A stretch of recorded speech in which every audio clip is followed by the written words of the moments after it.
মেহেরপুরের গাংনী উপজেলার সাহারবাটি এলাকায় সড়ক দুর্ঘটনায় নাহিদ নামের এক কলেজ ছাত্র নিহত হয়েছে।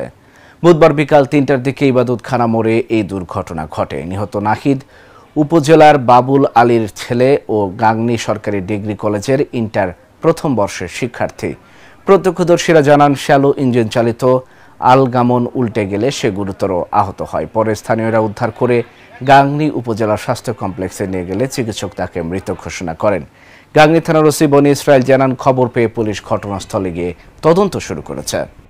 বিকেল ৩টের সময় একটা ব্রড ডেড পেশেন্ট আসে, অর্থাৎ পেশেন্টটা এখানে আসার আগেই মারা গেছে। আমরা হিস্ট্রি পাই যে একটা অ্যাক্সিডেন্ট হয়েছিল, আমরা যেটা বলি রোড ট্রাফিক অ্যাক্সিডেন্ট। তারপরে আমরা ওর পালস, প্রেশার এগুলো কোনো কিছুই পাইনি, এবং ইসিজি করার পরে ইসিজিটা অনেক ফ্ল্যাট আসে, মানে ডেড যে পেশেন্টের যেমন আসে সেরকম ফ্ল্যাট আসে।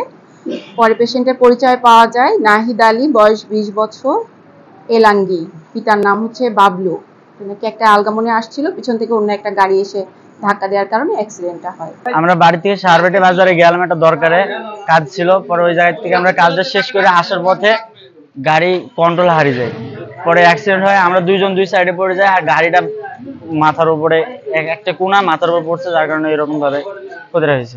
গাংনী প্রান্তে একটা ট্রাক দিয়েছে, আর ওরা সাহারবাটি প্রান্তে আসছে, আর আমি ওই স্কুলটা সোজা করে পেছনে নিয়ে আসছি। আসতে আসতে ট্রাকও বাড়ি ফেলে গেছে, ওদের আগলা মনে উল্টে গেছে। উল্টে যাওয়ার পরে এই আগলা মনে সাইডে ছিল, মাথাটা ধরে তুললো, ওইখান থেকে মগজ সব পড়েছিল।